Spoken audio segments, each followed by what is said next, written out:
Hello बच्चों, कैसे हो आप सभी। और आशा है कि तुम सभी ठीक होंगे और अपने एग्ज़ाम की तैयारी कर रहे होंगे, क्योंकि बोर्ड एग्ज़ाम नज़दीक आ चुके हैं। और वही हमारा जो वर्तमान में कोविड 19 चल रहा था ना, इसके उसमें बहुत सारा लॉस हुआ है। स्कूल टाइम से नहीं खुल पाए और बच्चों की पढ़ाई भी ठीक ढंग से नहीं हो पाई है। इसीलिए गवर्नमेंट ने इस छात्रों के हित को ध्यान में रखते हुए 2021 और 22 के लिए पाठ्यक्रम से कुछ अध्याय और कुछ टॉपिक हटा दिए थे। ठीक है भाई। तो छात्रों में इस चीज़ को लेकर बड़ा कन्फ्यूजन देखने को मिल रहा है कि वो यही नहीं समझ पा रहे हैं कि कौन से सिलेबस से क्या क्या हटा दिया गया है और क्या क्या इसमें रख लिया गया है। तो चलिए भाई, हम आपके थोड़ी सी हेल्प करते हैं और हम बताते हैं आज की इस वीडियो में हिंदी 2021-22 के पाठ्यक्रम में यूपी बोर्ड 12th क्लास के पाठ्यक्रम में क्या क्या हटा दिया गया है और क्या क्या हमें पढ़ना है और कितने कितने नंबर का आएगा, ये सारी हम डिटेल से जानकारी देंगे। उससे पहले आप सभी बच्चे हमारे इस चैनल को सब्सक्राइब करें, बेल आइकन को प्रेस करें और लाइक करें, कमेंट करें। ठीक है भाई। और इससे अब चलते हैं हम 2021-22 के लिए पढ़ाए गए पाठ्यक्रम और टॉपिक। देखिए, सबसे पहले हम ये बताते हैं कि पाठ्यक्रम से क्या क्या हटा दिया गया है। इसमें सबसे पहले हटा दिया गया है गद्य हेतु जो निर्धारित पाठ्य वस्तु थी। गद्य दो भागों में है, खंड क और खंड ख। खंड क में आते हैं गद्य पद आ जाता है और खंड ख में आता है संस्कृत दिग्दर्शिका और संस्कृत व्याकरण और हिंदी व्याकरण आ जाती है। चलिए खंड क में देखते हैं। गद्य में से दो लेसन हटा दिए गए हैं। पहला लेसन है जनेंद्र कुमार, भाग्य और पुरुषार्थ। जनेंद्र कुमार का भाग्य और पुरुषार्थ अब हमें नहीं पढ़ना है, क्योंकि ये हमारा गवर्नमेंट के द्वारा हटा दिया गया है। इसके बाद गद्य में से ये है हरिशंकर परसाई का है निंदा रस। हरिशंकर परसाई का निंदा रस है जो अब हमारे पाठ्यक्रम से हटा दिया गया है। ये भी हमें नहीं पढ़ना है, क्योंकि इतना हमारे पास टाइम नहीं है और टाइम वेस्ट होगा अगर इनको पढ़ेंगे तो। और ये हमारे पाठ्यक्रम से हटा भी दिए गए हैं। इसके बाद आते हैं कथा साहित्य में कुछ निर्धारित कहानियाँ की गई थी भाई, और जो कहानियाँ निर्धारित थी उनमें से दो कहानियाँ हटा दी गई हैं। पहली कहानी है भीष्म साहनी की थी। भीष्म साहनी की कहानी थी खून का रिश्ता, तो ये खून का रिश्ता कहानी भी हटा दी गई है। और एक कहानी थी शिवानी, शिवानी इसकी लेखिका थी और इनकी कहानी थी लाटी। तो ये दो कहानियाँ कथा साहित्य से हटा दी गई है, भीष्म साहनी, खून का रिश्ता और शिवानी की लाटी। इसके बाद है काव्य के लिए, यानी कि जो पद है हमारा काव्य हेतु निर्धारित जो पाठ्य वस्तु थी वो हटी है। यह है जगन्नाथ दास रत्नाकर का उद्धव प्रसंग हटा दिया गया है। जगन्नाथ दास रत्नाकर इनका हटा दिया गया है, उद्धव प्रसंग हटाया गया है। और मैथिली शरण गुप्त का गीत हटाया गया है। कई का अनुताप हमें पढ़ना है और जो गीत है इसमें से गीत हटा दिया गया है। इसी प्रकार फिर आगे है जयशंकर प्रसाद का भी गीत, जयशंकर प्रसाद का गीत हटा दिया गया है। सूर्यकांत त्रिपाठी निराला का जो संध्या सुंदरी के प्रति, संध्या सुंदरी प्रकृति का मानवीकरण जिसमें किया गया है और शाम के समय को एक सुंदर स्त्री के रूप में दिखाया गया है, इसको भी हटा दिया गया है। तो इन सबको पढ़ने के लिए हमें अपना टाइम वेस्ट नहीं करना है। इसके बाद है 7वें नंबर पे है सुमित्रा नंदन पंत का परिवर्तन हटा दिया गया है। सुमित्रा नंदन पंत का परिवर्तन भी हटा दिया गया है। और इसी क्रम में आगे चलते हैं, देखते हैं आगे और क्या क्या हटाया गया है। चलिए, फिर इसमें पार्ट 9 था जो रामधारी सिंह दिनकर, रामधारी सिंह दिनकर का पुरुरवा उर्वशी हटा दिया गया है। विविधा में बहुत सारे लेखक थे वही वो भी हटा दिए गए हैं, वो भी अब हमें नहीं पढ़ने हैं। इससे आगे चलते हैं संस्कृत दिग्दर्शिका जो सेकंड खंड है, खंड ख। संस्कृत दिग्दर्शिका जो अनिवार्य संस्कृत है उसमें से हमें भोजस्य उदार्यम, राजा भोज की उदारता वाला लेसन नहीं पढ़ना है। ऋतु वर्णनम ये नहीं पढ़ना है। ठीक है भाई। संस्कृत दिग्दर्शिका जो अनिवार्य संस्कृत है उसमें से दो लेसन हटाए गए हैं, भोजस्य उदार्यम और ऋतु वर्णनम, ये हमें नहीं पढ़ने हैं। इसके बाद चलते हैं व्याकरण पे। व्याकरण में जो छंद है, रस, छंद और अलंकार हैं, इनमें सबसे पहले जो छंद है, छंद हमारे लिए निर्धारित थे लेकिन उनमें से कुछ छंद भी हटा दिए गए हैं और वो इस प्रकार है। देखिए, पहला है वर्णवृत्त, जो वार्णिक और मात्रिक छंद होते हैं, है ना भाई। और तो वार्णिक छंद में से इंद्रवर्जा, उपेंद्रवर्जा और सवेया, मतगयंत, सुमुखी, सुंदरी और वसंत तिलका, लक्षण एवं उदाहरण सहित हटा दिए गए हैं। ठीक है भाई। इसके बाद है मुक्तक और मनहरण भी हटा दिया गया है, लक्षण और उदाहरण भी हटा दिए गए हैं। तो वर्णव्रत में इंद्रवर्जा, उपेंद्रवर्जा, सवेया, मतगयंत, सुमुखी, सुंदरी, वसंतिल का लक्षण और उदाहरण सहित इन सबको हटा दिया गया है। और मुक्तक, मनहर, लक्षण एवं उदाहरण भी हटा दिया गया है, ये हमें नहीं पढ़ने हैं। इससे आगे चलते हैं। इससे आगे है संधि है। फिर वही संधि में संधि में तोरली, तोरली संधि। अनुस्वार्य परस्वर्ण ये हटा दी गई है। सस जुसो रू और अतोरो रपलुता दपलुते हरीश रेरी और बहुब्रीही ये हटा दिए गए हैं। ये संधि हटा दी गई है। इसके बाद चलते हैं शब्द रूप पे। शब्द रूप में राजन, जगत, सरित ये रूप हटा दिए गए हैं। 3 रूप हटाए गए हैं। राजन, जगत, सरित सभी विभक्तियों में और सभी वचनों में ये रूप हटा दिए गए हैं। इसके बाद चलते हैं सर्वनाम में। सर्वनाम में सर्वम, इदम और यद ये रूप चलते हैं भाई। सर्वम, सर्वे, सर्वाणि, इदम, इमे, इमम, इमे, इमानी, यदम, यदा, यदे, यदानी है ना भाई। ये सब सर्वनाम में से सर्व, इद और इदम ये रूप भी हटा दिए गए हैं। ये अब हमें नहीं पढ़ने हैं। इसके बाद आते हैं धातु रूप। धातु रूप जो हम कुछ कार्य करते हैं उसे धातु कहते हैं। तो धातु रूप में भी ये प्रश्न में पदी हटा दिए गए हैं। अस्था मीन्स ठहरना, पा मीन्स पीना, नी मीन्स ले जाना, दा मीन्स देना, क्रय मीन्स करना, चुर मीन्स चुराना है ना। तो ये जो धातुएं हैं पा, स्था, नी, दा, क्रय, चुर ये 1 2 3 4 5 6 प्रकार के धातु रूप हटा दिए गए हैं सभी पुरुषों में और सभी वचनों में। अब हमारे सिलेबस में ये नहीं है क्योंकि 30% लेस हुआ है। इसके बाद प्रत्यय भी है वही, प्रत्यय भी हटा दिए गए हैं। कुछ प्रत्यय में तवियत और अनियर प्रत्यय हटा दिए गए हैं और वतुक प्रत्यय भी हटा दिया गया है। और फिर है स्वधा, अलम, वसट, योगाच जो विभक्ति परिचय। विभक्ति परिचय में नम, स्वस्ति, स्वाहा तक है। नम, स्वस्ति, स्वाहा तक रखे गए हैं। और ये है स्वधा, अलम, वसट, योगाच ये हटा दिया गया है। षष्ठी विभक्ति हटा दी गई है षष्ठी से। और यतश्य निर्धारणम ये भी हटा दिया गया है। तो ये हमारा है विभक्ति परिचय। विभक्ति परिचय से हटा दिया गया है ये इतना। और ये हमारे प्रत्यय हटा दिए गए हैं। ये सब प्रत्यय ये हटा दिए गए हैं। तो चलिए भाई ये तो हुआ हमारा यहाँ पाठ्यक्रम जो 21 और 22 के लिए लेस हुआ है। 30% लेस किया गया है। अब हमें ये देखना है कि हमें पढ़ना क्या क्या है। चलते हैं आगे, किस किस में से हमें तैयारी करनी है और कितने कितने मार्क्स का आएगा। देखिए भाई इसमें आते हैं संशोधित जो पाठ्यक्रम किया गया है उसमें है माध्यमिक शिक्षा परिषद उत्तर प्रदेश द्वारा निर्धारित जो नया पाठ्यक्रम है हिंदी कक्षा का। ये 100 अंकों का एक प्रश्न पत्र होगा भाई और 3 घंटे का प्रश्न पत्र होगा। 3 घंटे का होगा पेपर। ये 3 घंटे के अंदर हमें ये सब कुछ करना है। देखिए इसमें कहाँ से क्या क्या दिया गया है। सबसे पहले पूर्णांक 50 खंड का है ना भाई। जो खंड का है ये 50 नंबर का होगा और खंड का भी 50 नंबर का ही होगा। तो जो खंड का है इसमें हमें क्या क्या पढ़ना है। देखिए एक तो है हिंदी गद्य का विकास। गद्य की पाठ्यपुस्तक में दिए गए पाठों पर आधारित विभिन्न कालों में गद्य की भाषा संरचना, विधाओं में परिवर्तन, युग परिवर्तक, लेखकों का योगदान एवं प्रमुख रचनाएं, अति लघु उत्तरीय व वस्तुनिष्ठ प्रश्न आएंगे। ठीक है भाई, बहुत शॉर्ट क्वेश्चन आएंगे और बहुविकल्पीय क्वेश्चन आएंगे इसमें से। हिंदी गद्य का विकास है ना, कितने चरणों में हुआ है। गद्य की जो पाठ्यपुस्तक है उनमें दिए गए पाठों पर आधारित जो विभिन्न काल हैं जैसे कि वीरगाथा काल है, अपभ्रंश काल है, चारण काल है, ये सब इनके नाम है। वीरगाथा प्रारंभिक काल के और आधुनिक काल है ना भाई, रीति काल है। इन सब कालों पर आधारित क्वेश्चन लिए जाएंगे इसमें और ये कम से कम 5 नंबर के होंगे। ठीक है भाई, 5 नंबर के ये निर्धारित किए गए। इसमें शॉर्ट क्वेश्चन आएंगे और बहुविकल्पीय टाइप के क्वेश्चन आते हैं खंड क में। इसके बाद आता है हमारा काव्य साहित्य यानी कि पद। काव्य में भी ऐसे ही काव्य साहित्य का विकास होगा।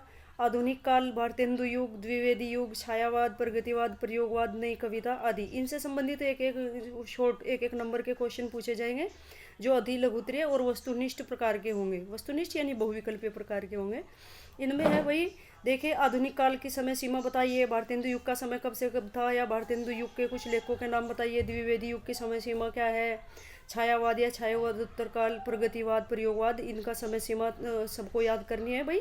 और नई कविता का समय क्या क्या है और इनकी विशेषताएं भी लर्न करनी है साथ साथ हमें। भारतेंदु युग की विशेषताएं, द्विवेदी युग की, छायावाद की, प्रगतिवाद, प्रयोगवाद की, इन सब की विशेषताएं पूछ ली जाती है एक एक नंबर के क्वेश्चन में। तो यहाँ से हमें ये लेके चलना है और ये भी 5 नंबर के हमारे क्वेश्चन यहाँ बनते हैं। इसमें से भी काव्य साहित्य से भी 5 हिंदी गद्य साहित्य से आएंगे और 5 क्वेश्चन हमारे बनेंगे काव्य साहित्य के विकास से। ठीक है भाई, अब इससे आगे चलते हैं हम। पाठ्यक्रम में निर्धारित गद्यांश पर आधारित 5 प्रश्न प्रत्येक 2 अंक का होगा। जो पाठ्यक्रम में निर्धारित जो गद्यांश तुम पढ़ रहे हो है ना भाई, जो पढ़े हैं गद्यांश उन पर आधारित 5 प्रश्न आएंगे, प्रत्येक 2 अंक का होगा। यानी कि 10 नंबर का जो पैराग्राफ होगा, जो तुम्हें पैराग्राफ पढ़ाते हैं और पैराग्राफ के नीचे आता है कि गद्यांश के पाठ और लेखक का नाम लिखिए, रेखांकित अंश की व्याख्या कीजिए। गद्य से पूरा पैराग्राफ आएगा, उसके नीचे कुछ अंडरलाइन होगा और अंडरलाइन की व्याख्या करनी होती है। और फिर उसी गद्यांश से संबंधित क्वेश्चन दिए जाते हैं, उन क्वेश्चन के आंसर भी उसी गद्यांश में ही रहते हैं। बड़े ध्यान से हमें पढ़ के उनके आंसर देने हैं, घबराने की कोई ज़रूरत नहीं है। और वही ये भी हमारा 10 नंबर का क्वेश्चन हमारा यहाँ बनता है, 10 नंबर का गद्यांश से आएगा। ठीक इसी प्रकार पद्यांश से भी आएगा, जैसे कि तुम कविता पढ़ रहे हो, है ना, जैसे कि जयशंकर प्रसाद की है, मैथिली शरण गुप्त, ये इंपॉर्टेंट सी जो कविता है, इनमें से पाठ्यक्रम में निर्धारित पद्यांश पर आधारित 5 प्रश्न, प्रत्येक प्रश्न 2 अंक का होगा। ये भी एक काव्य का ग्राफ दिया जाएगा और उसमें से उससे आधारित पाठ के लेखक और पाठ का नाम लिखिए और रेखांकित अंश की व्याख्या, और उसी से रिलेटेड, उसी पद्यांश से रिलेटेड 4 क्वेश्चन और पूछ ले जाते हैं। तो 5 प्रश्न पूछे जाते हैं और प्रत्येक प्रश्न 2-2 अंक का होता है। घबराने की कोई ज़रूरत नहीं है, सही तरीके से तैयारी करनी है। इसके बाद आते हैं क्वेश्चन 5 पे, संकलित गद्य के पाठों के लेखकों का साहित्यिक परिचय, जीवनी, कृतियाँ तथा भाषा शैली। शब्द सीमा होती है 80 शब्द होते हैं, 80 शब्द तक दे सकते हैं। यानी कि इसमें आएगा गद्य और पद की जीवनी, जीवन परिचय आएंगे लेखकों के, जो पाठ के लेखक हैं उनसे संबंधित जीवन परिचय आएगा, जैसे कि भारतेंदु हरिश्चंद्र हो गया, आचार्य प्रसाद द्विवेदी हो गया, और भाई APJ अब्दुल कलाम, है ना, इनसे संबंधित इनके जीवन परिचय आते हैं।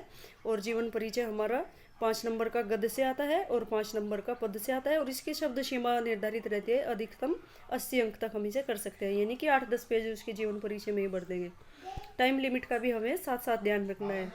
इससे आगे खंड ख में आते हैं, इसी में ही 5th क्वेश्चन के खंड ख में काव्य सौष्ठव, कवि परिचय, जीवनी, कृतियाँ, साहित्यिक विशेषताएं, यानी कि ये भी कवि की जो काव्य साहित्य है, काव्य साहित्य भी कवियों का जीवन परिचय आता है। भारतेंदु हरिश्चंद्र हो गए, सूरदास, तुलसीदास, है ना, वही कबीरदास हो गए, इनसे संबंधित ये जो भी तुम्हारे सिलेबस में निर्धारित है उनसे संबंधित कवियों का जीवन परिचय आएगा। पहले एक लेखक का परिचय आएगा, जो गद्य है, गद्य लेखकों का जीवन परिचय 5 नंबर का आएगा।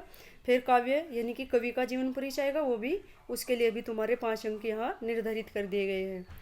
इसके बाद आता है वही काव्य सौष्ठव, कवि परिचय, जीवनी, कृतियाँ, साहित्यिक विशेषताएं, उस काल के साहित्य की क्या विशेषताएं थी, ये भी 5 नंबर का आता है। इसके बाद आते हैं हम फिर कहानी पे, कुछ कहानी है तुम्हारी, जैसे कि बहादुर है और वही ध्रुव यात्रा, ये कहानी है, इन कहानियों से संबंधित आता है। कहानी, चरित्र चित्रण, कहानी के तत्व एवं तथ्यों पर अति आधारित लघु उत्तरीय प्रश्न, शब्द सीमा 80 अंक की रहेगी। इसमें भी जो कहानी है, जैसे कि तुम्हारी बलिदान वगैरह, और ये कहानी है, बहादुर कहानी है, इनके पात्रों का चरित्र चित्रण लर्न करना है और चरित्र चित्रण लिख सकते हैं। 4-5 विशेषताएं हेडिंग डाल के लिखनी है। और बहुत बार कहानी के तत्व भी आ जाते हैं, कहानी के तत्व क्या क्या होते हैं ना, वही इन पर आधारित भी लघु उत्तरीय छोटे शॉर्ट क्वेश्चन आएंगे। फिर इसके बाद आता है खंड काव्य। खंड काव्य अलग अलग डिस्ट्रिक्ट के लिए अलग अलग निर्धारित किया गया है। तो हमारा जो मंडल है, मेरठ मंडल लगता है, तो हमारे मेरठ मंडल में श्रवण कुमार खंड काव्य लगा हुआ है और श्रवण कुमार खंड काव्य पर निर्धारित लघु उत्तरीय प्रश्न आएंगे, 1-1, 2-2 नंबर के क्वेश्चन पूछे जाएंगे। और चरित्र चित्रण, श्रवण कुमार का चरित्र चित्रण भी इसमें पूछ लिया जाता है। अब इससे आगे चलते हैं, इससे आगे आते हैं खंड काव्य से और क्या क्या पूछा जाएगा। खंड काव्य की विशेषताएं, खंड काव्य की क्या क्या विशेषताएं होती हैं कि इसमें कितने सर्ग होने चाहिए, है ना, इसका जो है खंड काव्य का जो नायक है वो कैसा होना चाहिए, इसके पात्र कितने पात्र हैं, प्रमुख पात्र कौन है उसका, उसके पात्रों का चरित्र चित्रण, है ना, कौन सा पात्र की क्या विशेषताएं है, कैरेक्टर कौन सी विशेषताएं लिए हुए है, इससे आधारित 5 नंबर का क्वेश्चन बनता है वही। और प्रमुख घटनाओं पर आधारित प्रश्न होते हैं, कौन से, जैसे कि श्रवण कुमार खंड का वही ले रहे हो, उसकी प्रमुख घटना क्या है, किससे रिलेटेड है और कहाँ से लिया गया है ना, इस पर आधारित प्रश्न पूछ लिया जाता है। ओनली 5 नंबर का क्वेश्चन यहाँ से हमारा बनता है। इसके बाद चलते हैं भाई हम खंड ख पे। खंड ख में हमारी अनिवार्य संस्कृत रहेगी, ये भी 50 नंबर का बनेगा, इसमें व्याकरण वगैरह आती है। खंड क में भी हमारा आएगा पठित पाठ्य पुस्तक के निर्धारित पाठों के संस्कृत गद्य का संदर्भ सहित हिंदी में अनुवाद कीजिए। संस्कृत से पैराग्राफ आ जाता है, संस्कृत गद्य और पद इसमें भी होता है भाई, तो इससे एक पैराग्राफ दे दिया जाता है, उससे निर्धारित पाठ पूछ लिया जाता है, या संदर्भ सहित हिंदी में अनुवाद। क्योंकि इसमें संदर्भ क्या होता है, इसमें हमें पाठ का नाम और बुक का नाम लिखना होता है, राइटर का नाम इसमें लिखना नहीं होता है, और हमें इसका ओनली हिंदी में अनुवाद करना होता है। प्रश्न इससे नहीं आते इस पैराग्राफ से, इसमें ओनली हमें संदर्भ सहित हिंदी में ही अनुवाद करना होता है। और ये हमारा निर्धारित किया गया है 7 अंक का होता है वही 7 अंक। इसमें हमें ध्यान रखना है कि संदर्भ हमें जरूर लिखना है, 2 अंक हमें संदर्भ के लिए दिए जाते हैं और 5 अंक हमें दिए जाएंगे पैराग्राफ की व्याख्या के लिए। इसके बाद चलते हैं पठित पाठ्य पुस्तक के निर्धारित पाठों के संस्कृत पद का संदर्भ सहित हिंदी में अनुवाद। संस्कृत में ये पद भी है और पद में जो श्लोक आते हैं, श्लोक दिया गया है उसका भी हमें संदर्भ सहित पाठ का नाम लिखना होता है। बुक का नाम लिखेंगे और ये भी हमें 7 नंबर का दो अंक हमें मिलेंगे संदर्भ के और 2 अंक मिलते हैं हमें हिंदी अनुवाद, 5 अंक मिलेंगे हिंदी अनुवाद के। तो हमारे यहाँ 7 नंबर का ये हो जाएगा, 14 नंबर के ये हो गए हमारे। ठीक है भाई, इससे आगे चलते हैं। इससे आगे आते हैं हम 9th क्वेश्चन पे। पाठों पर आधारित लघु उत्तरीय प्रश्नों का संस्कृत में उत्तर दें। कोई 2 प्रश्न करने होते हैं, 4 या 3 क्वेश्चन वो दे सकते हैं, उनमें से हमें 2 ही क्वेश्चन करने होता है। पाठों के पीछे जो लघु उत्तरीय प्रश्न दिए गए हैं 2 शब्दों में उनका आंसर देना होता है और 2-2 नंबर का एक क्वेश्चन यहाँ से हमारा बनता है। 4 नंबर का ये होता है। इसके बाद आते हैं हम वही काव्य सौंदर्य के तत्व। काव्य सौंदर्य के तत्व इसमें आएंगे रस, छंद, अलंकार सभी आएंगे और जो हटा दिए गए हैं वो तुम्हें पहले ही बता दिए गए हैं। अब हम यहाँ चल रहे हैं जो हमें तैयार करना है और कहाँ कहाँ से कितने कितने नंबर का क्वेश्चन हमारा बनता है। इसमें देखिए भाई सभी रस हैं, जितने रस हमारे निर्धारित किए गए हैं उनमें से रस की परिभाषा, उदाहरण और उनकी पहचान क्या होती है ना भाई। परिभाषा, उदाहरण और पहचान सहित ये रस, सभी रस तुम्हारे जो पाठ्यक्रम में निर्धारित है, इससे पहली वीडियो में मैं सभी तुम्हारे ये कंप्लीट करा चुकी हूँ। परिभाषा, उदाहरण और पहचान सहित समझा दिए गए हैं और वही ये हमारा 2 अंक का यहाँ बनता है। इसके बाद आता है अलंकार।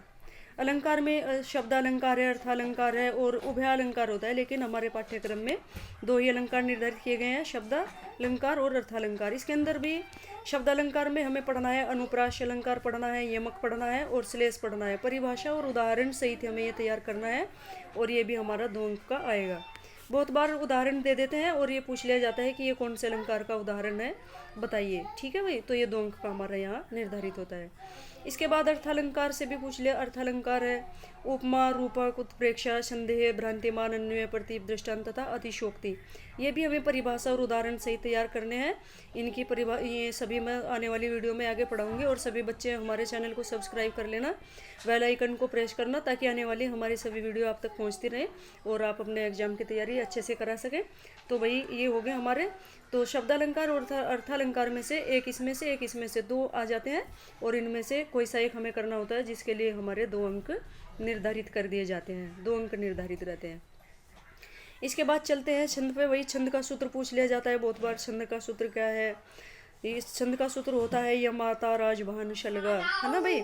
तो इसके अंतर्गत होते हैं मात्रिक छंद होते हैं और कुछ वार्णिक छंद होते हैं। तो मात्रिक छंद हमारा इसमें है वही। मात्रिक छंद में पूछ लिया जाता है चौपाई, दोहा, सोठा, रोला, कुंडलिया, हरि गीतिका, बरवे। लक्षण और उदाहरण सहित पूछा जाएगा और बहुत बार हमें उदाहरण दे दिया जाता है और बताया जाता है कि प्रस्तुत उदाहरण में कौन सा छंद है, छंद का नाम बताना होता है। या किसी छंद में मात्राएं, इस जैसे पूछ लिया जाता है हरि का छंद में कितनी कितनी मात्राएं होती है, गति और यति कहाँ कैसे होती है, ये सब हमें डीपली पढ़ना है। 2 नंबर का हमारा ये यहाँ बनता है। ठीक है भाई छंद में। अब इससे आगे चलते हैं, देखते हैं आगे हमारा और क्या बचा भाई। इससे आगे देखते हैं, 1 मिनट थोड़ा सा जूम करके बताती हूँ। अब आगे आते हैं हमारा निबंध। हिंदी में मौलिक अभिव्यक्ति दिए हुए विषय पर निबंध। मौलिक अभिव्यक्ति यानी कि जो हमारे विचार हैं किसी विषय पर, उसमें जनसंख्या है, पर्यावरण है, स्वास्थ्य, शिक्षा आदि की जानकारी है, तो इन विषयों पर निबंध पूछे जाते हैं। और जैसे कि अब हमारा करंट चल रहा है वही कोविड-19, है ना। कोविड-19 से या विश्व युद्ध महामारी के रूप में क्या हानि है, क्या कैसे है, क्या प्रभाव पड़ता है आने वाली पीढ़ियों पर, इसके बारे में पढ़ सकते हैं। और वही अब चल रहा है सफाई अभियान के बारे में ज़्यादा पूछा जाएगा। तो जो निबंध है ये हमें अच्छी तरीके से तैयारी करनी है। एक निबंध के नंबर निर्धारित किए गए हैं, यहाँ 9 अंक निर्धारित किए गए हैं। संस्कृत व्याकरण है भाई। संस्कृत व्याकरण में भी संधि है। संधि में हमें स्वर संधि है, चौवायावय एड़ पदार्थाति एडी पर स्वरूपम। फिर व्यंजन संधि है। इसमें स्वर संधि के अंतर्गत हमें ये 3 ही लर्न करने हैं, एचोवायाव, एड़ पदांतादति और एडी पर रूपम। ठीक है भाई। इसके बाद व्यंजन संधि है, इसमें स्तोनाशु, अष्टुनाष्टु, झला, जस, जसी, खर्शी, खर्शी, च और मोय अनुस्वार, ये लर्न करनी है। 1-1 नंबर का इनसे क्वेश्चन हमारा यहाँ बनता है। विसर्ग से है विसर्जनीय से, अकु है विसर्जनीय से, ना भाई। ये संधि हमें ढंग से, संधि बहुत ही डीपली पढ़ के चलनी है, एक एक नंबर से ही हमारा स्कोर बनता है भाई। इसके बाद समास आता है, समास में अव्ययीभाव कर्मधारय समास है, ये हमें अच्छी तरह लर्न करना है। इनकी तैयारी हम आने वाली वीडियो में कराएंगे, सभी बच्चे आने वाली हमारी सभी वीडियो देखते रहे। इसके बाद आता है शब्द रूप, ये भी एक नंबर से पूछ लिया जाता है, संज्ञा आत्मन है या नामन है ना, इसके एक रूप। फिर धातु रूप आता है, लोट लट विधिलिंग, ये सभी लकारों में आता है, वर्तमान काल, भूतकाल, है ना, और भविष्य काल, इन सभी लिंगों में पूछ लिया जाता है धातु रूप। 2 नंबर का ये आता है हमारा। इसके बाद प्रत्यय है, बड़ा इजी चैप्टर है भाई ये तुम्हारा प्रत्यय वाला। कृत प्रत्यय के अंतर्गत अक्त्वा प्रत्यय पूछ लिया जाता है, तद्धितु में त्व और मतु पूछ लिया जाता है। दो ही यही कृत और तद्धितु में दो ही खंड है तुम्हारे, 4 उपखंड है। ये बड़ी इजीली तरीके से तुम्हें लर्न करने हैं, एक एक नंबर के पूछे जाएंगे, एक एक नंबर से ही हमारा स्कोर बनता है भाई, ठीक है। क्योंकि अगर लॉन्ग क्वेश्चन है हमारा, उसमें से कट भी जाते हैं, एक नंबर का अगर हम राइटिंग कैसी भी लिख रहे हैं तो हमारा 1 नंबर पक्का हो जाता है। फिर हमारा विभक्ति परिचय आता है, अभितय परितय समय निक्षा प्रतियोगी अपि, है ना भाई। विभक्ति परिचय अभी तुम्हें बताया था कि विभक्ति परिचय में आएगी अभितय परितय समया निक्षा हा प्रतियोगे अपि। फिर अंग विकार में तृतीय विभक्ति है, संयुक्त प्रधान्य में तृतीय है, नमः स्वस्ति स्वास्वधा, ये इनकी भी मैं आने वाले इसमें वीडियो बना के तुम्हारी मदद करूँगी, और सभी बच्चे मेरी आने वाली सभी वीडियो देखते रहें। और इसमें है फिर हिंदी वाक्यों का, ये दो वाक्य दिए जाते हैं, 2 वाक्यों का संस्कृत के सरल शब्दों में अनुवाद करना होता है, इसमें घबराने की कोई ज़रूरत नहीं है, ये 4 नंबर का हमारा यहाँ निर्धारित होता है। तो जो वेरी शॉर्ट क्वेश्चन है, इनको बड़ी अच्छी तरीके से तैयारी करके हम जाएंगे, इसी से हमारा स्कोर बनता है भाई। और ये 12th और 10th क्लास के जो मार्क्स होते हैं वो हमारे लिए आने वाले टाइम में बड़े महत्वपूर्ण होते हैं। तो इस प्रकार हमारे सिलेबस हो गया है भाई। अब सभी बच्चों को आशा है मुझे कि सभी बच्चों को अपना सिलेबस पता चल गया होगा कि हमें कितना पढ़ना है और कितना छोड़ देना है, और अपना बोर्ड एग्जाम की अच्छे से तैयारी करते रहें और मेहनत करें, क्योंकि परिश्रम ही सफलता की कुंजी होता है, ठीक है भाई। अब मैं यही कहना चाहूँगी कि सभी बच्चे हमारी आने वाली इन सभी वीडियो को सब्सक्राइब करें, बेल आइकन को प्रेस करें और कमेंट करें, लाइक करें, जिससे हमारी आने वाली सभी वीडियो आप तक पहुँचती रहें और तुम बोर्ड एग्जाम परीक्षा में इसका फ़ायदा उठा सको। धन्यवाद। कर दो यार।